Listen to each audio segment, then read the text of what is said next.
welcome back to the second episode, guys. My fellow benchwarmers, Gautam, Sashank, Nurushan. How are you guys, Nuru?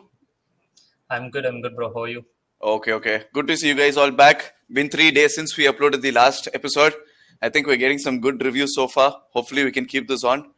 And anyway, we have a special guest today. Sasi, hi, how are you?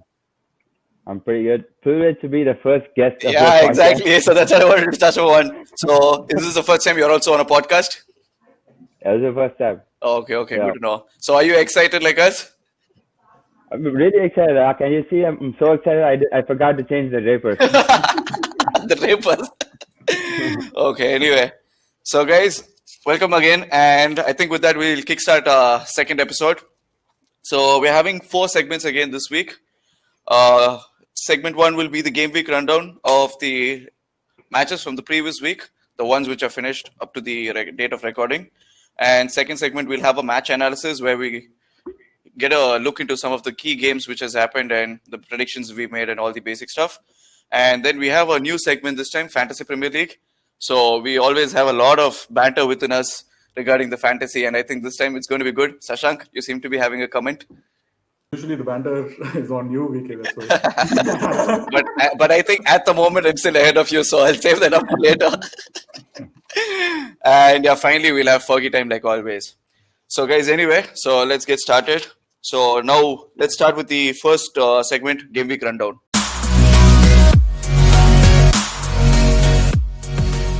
So looking back at the results so far, guys,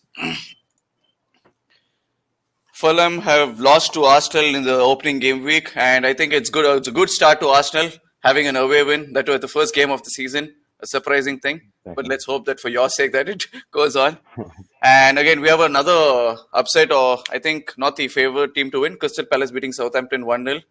I think most of us favoured Southampton, and a lot of us have a lot of Saints players in our fantasy teams. And then the highlight fixture of the game week, Liverpool versus Leeds. So guys, what do you think? I think it lived up to the expectation. Any takers for that? Cracker of a game. Yeah, true. And I think everybody enjoyed the game, right? To see Leeds back in action and putting up a good effort. Yeah, anyway. And then we had another result. Newcastle beat West Ham 2-0, another away win. That's good. Leicester 3-0, 2 penalties. Vardy, lucky there, Sashank.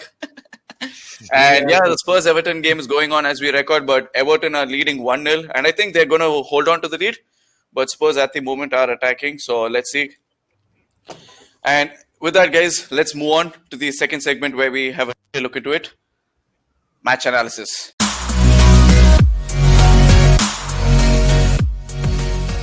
Okay, so I think we're just going to discuss 2 games over here. Arsenal versus Fulham, and second, the Liverpool-Leeds game. And so first, talking about the Arsenal-Fulham game. Guys, it's been a great start for Arsenal. Not one that anybody expected. 3-0, a clean sheet, a away win, and a good start to you guys for the Premier League campaign. So first, Nurushan, I'm going to talk to you about it. Actually, I had questions prepared, but I'm just changing it a little here based on the chat we had earlier. So what do you make of Arsenal's win, Nurushan, 3-0? And is that the result you expected deep down, or did you expect another long season for you guys? To be honest, I never expected this result because it's never easy watching Arsenal on the opening day fixture. We've always had a mixed bag of results over the last 6 seasons or so, where we won 3 and we've lost 3. The 3 that we won could have gone the other way as well. And particularly going into this game, like the first 5 minutes, it was a bit nervy, but then we sort of like settled in. Defense did do well for their relative inexperience. They did do well. And as the game progressed, we sort of got a rhythm and momentum going. And yeah, I'm actually like looking forward to this season. I just hope that the entire team like continues to grow and put up this consistent performance over the season. Because at the end of the day, it's this consistency that will separate the winners from the rest. I just hope that they can put up a consistent performance. Fingers crossed for that. Actually, that's the thing, right? Because all Arsenal fans did not expect this. Even on Twitter, all the fans that and friends I'm following, everybody was having a meltdown pre-game as to what's going to happen. And I think you guys came out lucky and happy. And No. Not lucky. We were good. Okay. I'm saying the fans are lucky to have a win on the first day. Sorry, my bad. So anyway, but to finish off with one more question on that game. Sasi, this was not the question I had for you, but this is the question that I'm going to ask you based on our discussion. I think you were one of those guys who did not want Willian in the Arsenal lineup and him performing so well during the first game week. What is your take? Has he been a good influential figure so far? It's just one game, but what do you make of him in the first game? At least for the first few matches, I think Willian is a definite need for Arsenal, especially with no central midfielders coming in yet.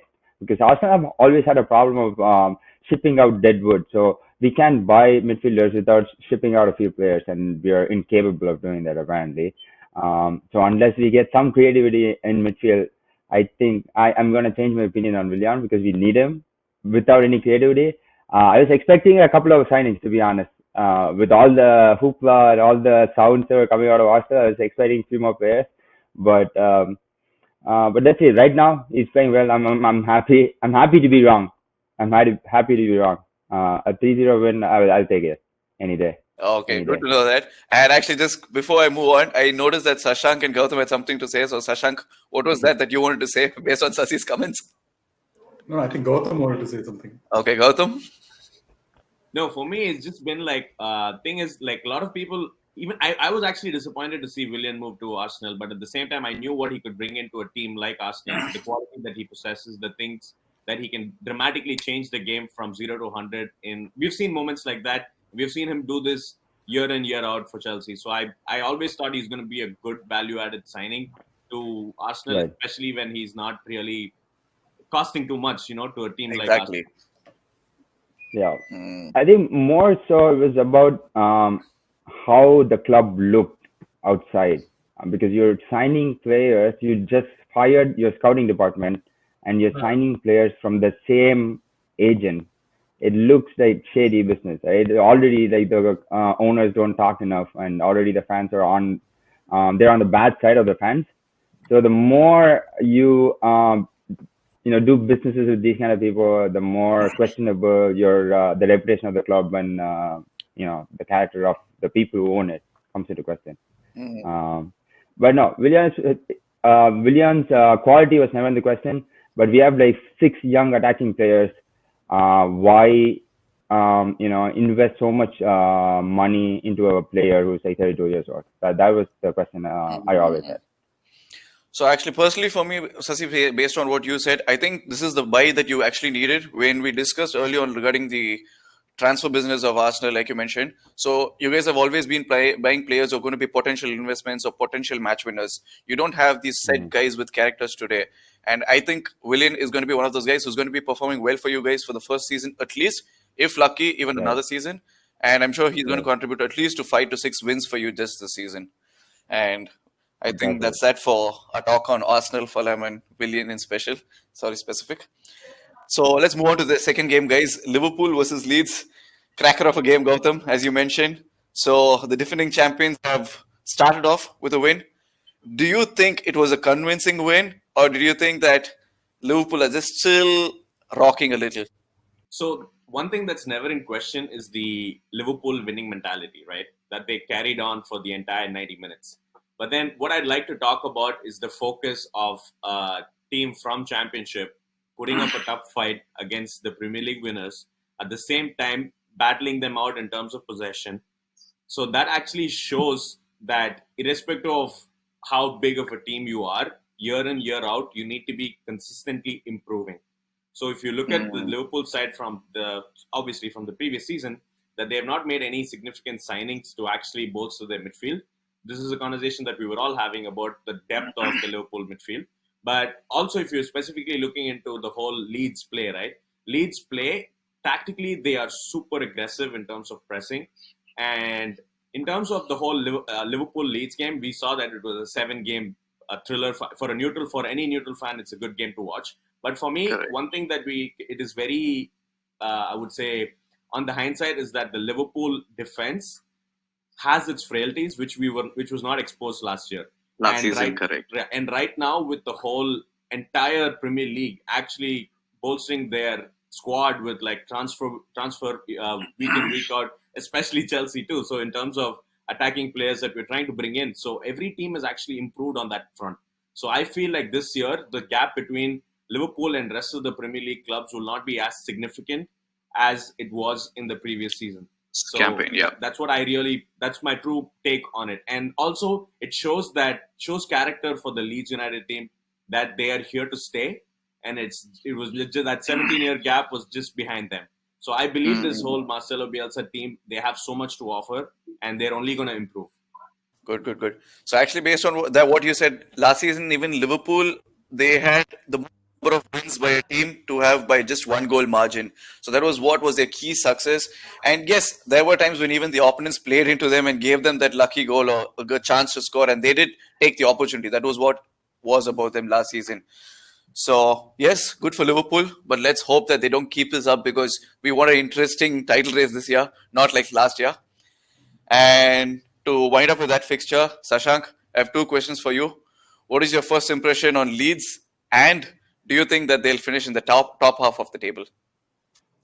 Leeds were really good, and they were what we expected them to be in terms of pressing, like Gautam mentioned. Bielsa, we know Bielsa ball, Bielsification. So it is really good to watch, but they might face some challenges when it comes to playing teams who are solely reliant on counterattack. And so in that case, when they face, for example, United I think would be happy to not have the ball, let Leeds have the possession, and then counter with a long ball to say Rashford or Martial, and they could break them up that way. So that might be something that Leeds might have to look out for. But they're going to be good against these teams in the bottom half of the table for sure. The way they're pressing the ball, it's not going to be possible for the opposition team to retain the ball. But top half, maybe 10th. Maybe that's probably it's going to be tough, because this time the competition is much better than last year. So it's going to be tough for them to make it to the top half. And just a quick word on Liverpool. Gautam mentioned the defense. The other thing that I wanted to mention was in midfield. Maybe if you look at maybe if you compare them to City, United, and even Chelsea's midfield, I think kind of Liverpool's midfield is a bit below par, but they make up for it with their wing backs and their front three. So that is going to be the question mark this year. And if they get Thiago to fill in there, then I think they'll be a much more complete team. But it's going to be a challenging year for Liverpool, because I think City are coming for them, and Pep wants to win it for sure this time.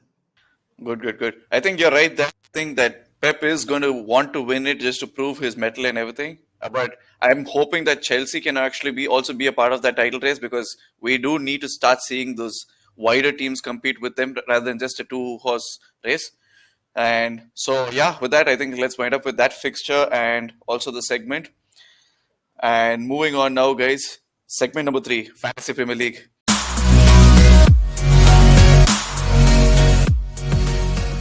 So, guys, to start it off with, I think let's just go through 2 things. So, Gautam and Sashank, we're just going to discuss about your teams this week, your team choices, your player choices, the reasons behind it, and based on the results so far, what will you be changing next season? So, Gautam, I think you can go first. You're leading the race so far amongst the bench warmers and the guests. So basically, in terms of the the FPL team that I had chosen this week, it was the only person who actually saved my entire team was obviously Salah and his double penalty hat trick. So the people I chose, actually, I made a couple of mistakes in terms of my defender choice and my goalkeeper choice, to be honest. So the defender choice, I actually chose Aurier, because I thought that even though they signed Doherty, I don't know if he'll walk into the squad like he did. And then in terms of the goalkeeper, I thought that Martinez was in a good form before. I know Leno was back from injury, but I thought he would still be chosen ahead of Leno. But then, interestingly, we hear the news that he actually just signed for Aston Villa. So I think I have a couple of changes that I need to make next week. And also, for me, to sum up this whole FPL thing, guys, I've not seen an overpriced league as I've seen this year. Everybody is so expensive. You can afford to have 2 or 3 overpriced players in your team. My choices were, in terms of consistency, I obviously went with Salah and Werner, because I thought that they are sure starters. And I did take a gamble on putting in Havertz and Son, because Son has been gamble in terms of Son, specifically the fixture, not because of Son, because he's a reliable player to have in your fantasy Premier League team. So I did try to have a balance, but then it was not about like spending it all out on the players. So I do have a bunch of unreliable players on my team, but they are like these one-time stars, which I took a gamble on. So next week I might have to do a revamp, and I hope I don't play my wild card soon as yet. But so actually, what you mentioned, that's right. I think there's one small thing over there that we need to discuss. I think Salah is going to get you your points throughout the season, so he could be a valuable addition for anybody. Like if you want points, it's good to have him because these are the days when he can get you 20 points and you captain him right. He can make up for all your mistakes in the game week. So that's that. And I think your gamble this week has gone with Son, and he's not working so far. And I think 2 minutes left in the game. But anyway, at least you're top of the chart so far, so that's good for you. And I just anyway, want to ask you one thing, Gautam. You went for a triple up on Everton, and you benched the two guys who have gotten you 13 points. Actually, that's the problem. The thing is, I actually thought, okay, let me see, is it going to happen? The thing is, guys, to be honest, the biggest thing that was on my head throughout was me changing the team consistently because of the fact that City and United are not part of Gameweek 1. So, without a doubt, De Bruyne would have made my team. I would have taken all these old junk out. I don't know. We all know your love for De Bruyne. We all know your love for De Bruyne. I think we'll definitely have that on air in one of the episodes sometime so that the viewers can also understand what we're talking about. Yeah, anyway, so moving on from that, but before we finish off with your team, Gautam, I just want one more answer from you regarding that. What is the reason behind your fantasy team name, Dangerous Devas? We have all played the Dangerous Dave game growing up. Yeah. A million number 5. Okay. Good to know, bro. Good to know. So, Anyway, moving on now. Sashank, your team, you're one for making those different choices, trying to get your differential to work week in, week out. What mistakes have you made so far? Why are you so far behind? Made several mistakes. The first one, I initially picked Salah, and then I was confused, and then I picked, because I thought Auba has the better first two fixtures, so I picked him. And I didn't regret picking Auba. Now I regret picking Kane, because I thought Kane was going to score a few goals. And usually Mourinho teams, they play well only the first two games, at least the first two games. But that wasn't the case, so that was a bad decision. But like Gautam mentioned, the biggest problem was the price, first of all, because last season whoever played even decently well, the price is shot up now. For example, Greenwood was like 4.5 last year, and now he's like 7.5. He's surely not worth 7.5. And the other one was not having City and United games, because that usually my team, United and City, are the ones who get me the points. I usually don't pick. I didn't pick much of Salah last year, so those are the two issues. So I might be forced to play my wildcard very soon. But my thinking is bringing in Martial for sure, because for 9, I think he's decently priced. I might also bring in Werner. I just wanted to wait a couple of games to look at Werner, because Werner is also at 9.5 is decently priced. So I might probably kick out Kane, and I'll have Auba still, because Auba is going to always be good. Salah maybe not, because their first 3 fixtures are pretty tough after this. After the next 3 fixtures are pretty tough. So maybe not Auba. And finally, I might pick Van de Beek, because United are missing Bruno and Pogba, I think. Bruno is questionable because he came a bit late to training with the birth of his kid. And Pogba, as we know, tested positive, so he might have some recovery time. And I think United played Villa in a friendly game, and I saw some of the highlights, and Van de Beek looked good. His positioning, he's always near the box, so he might provide an assist or score a goal maybe. And he's decently priced at 7 million too, so he might be one of my picks. Cool. But I don't think Bruno should be a problem, because when he signed, 2 days later he came and he played the first game for us. So I don't think anything is going to stop Bruno unless he cannot make it personally. But again, like we discussed on this, just to finish off, we actually have a lot of good players, and if you want to risk on them, it's again if your team performs well. For example, United, you'll always want 2 of the trio of Martial, Rashford, and Bruno if you're going in for that game week. So it's either a flop or a hit. Same with Chelsea. People are mostly going with Werner, Pulisic, and Havertz. I think they're the top choices. And when we again get back to City next, everybody will want De Bruyne and probably Sterling or maybe even Aguero because he still has it in him. But anyway, let's see. So with that, I think we're done with the fantasy episode for this week. And next week, we'll probably have a little look at Nirushan's team and my team and even probably the guests' team. But Sasi, would you like to just finish off something on the fantasy side so far? Yeah, definitely. So just to add to Shashank's argument against Salah, Salah hasn't looked really great during the preseason. So this 20-point outing, for me at least personally, especially against a Leeds team who are going to be pressing so much, it was unexpected for me. That's why I left him out of my team completely. If I was picking someone, I would have picked Mane more than Salah. But that's the vagaries of the Premier League. You think one thing and something completely different happens. That happens every time. Yeah, I would actually like to add to what Sasi is saying, because even if you look at Vardy's gotten you 13 points, but then when you look at his stats for that game, he had no shots inside the box apart from the 2 penalties. So in a day, you just need those 2 penalties like what Salah and Vardy got, and that's it. You just don't need any other contribution. Nothing. You can be the best player in terms of progressive passing and doing everything, but then at the end of the day, when it comes to fantasy, it's just the person who scores the goal and makes the assist, right? Correct. Strategy only takes you so far. Yeah, true. You just need a lot of luck. I think this time you need a lot of luck. So just hope whoever has luck on the side will probably take it away. Okay. And guys, just as we finish up the episode, Everton have successfully beaten Spurs, an away win for Everton. So that sums up Mourinho's season at Spurs so far. Getting on from...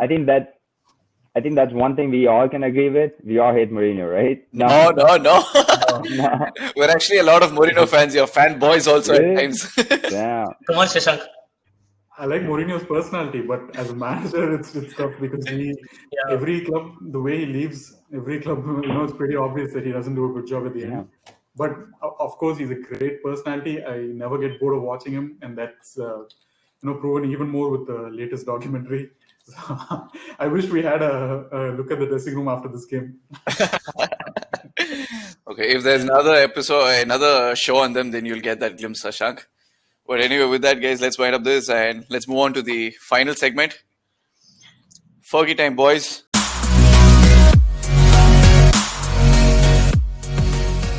So let's look back at the predictions we made last week to see where we get our points so far.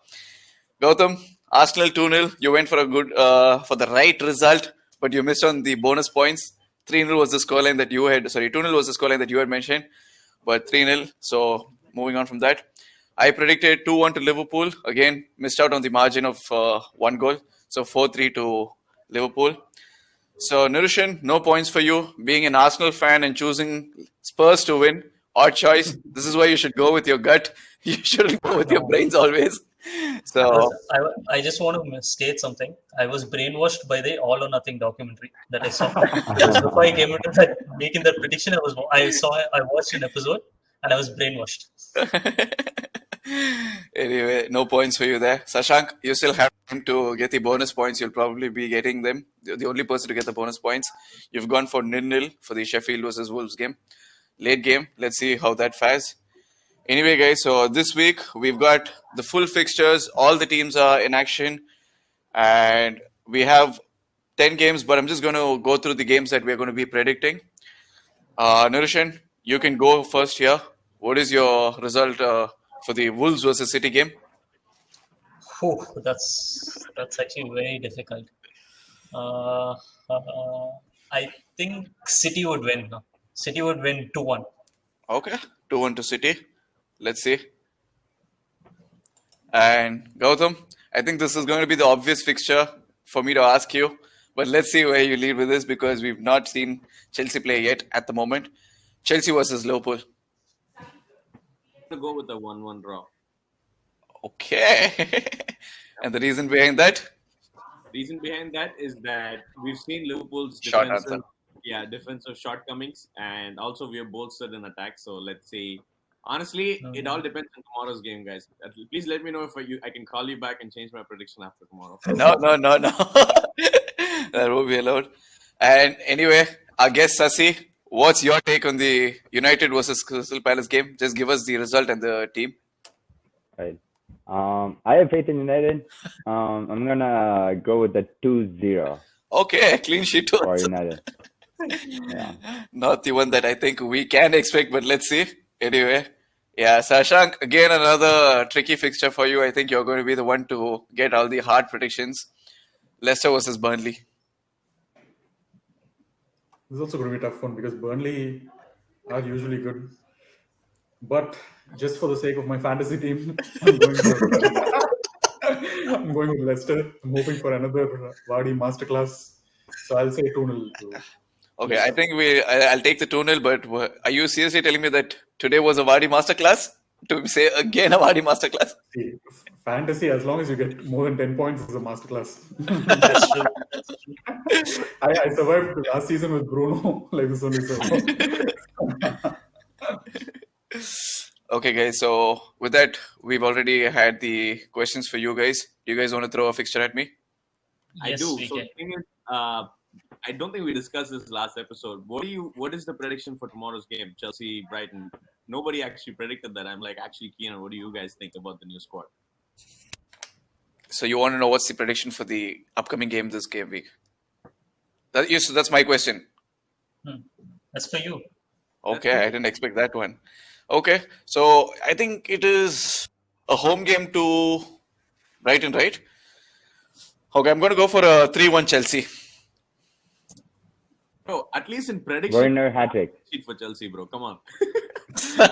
Prediction, you can give us a clean sheet. Come on. No. I'm not giving you guys a clean sheet. No way. Okay, I have a question for you. Yeah, bro. From the upcoming game week. Yeah, sure. We all know how much you love Leeds. What are your thoughts on the Leeds versus Fulham game? Two championship sides.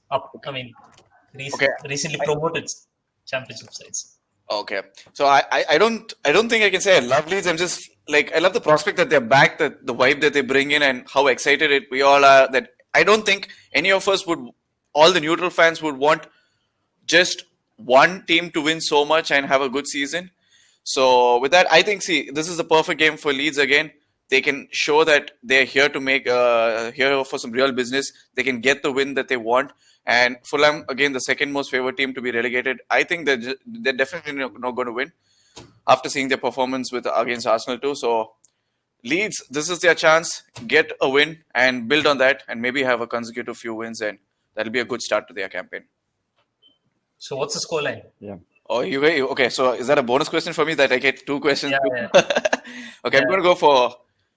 You've been asking us all the questions, right? Now it's time to turn the tables on you. No, because Gautam already gave me one question. So okay, I'll take that. So whichever one I get the points with, I'll record that. So I think I'll go for a 2-0. Okay, I'll go for 3-0 Leeds, dude. 3-0 Leeds. All right.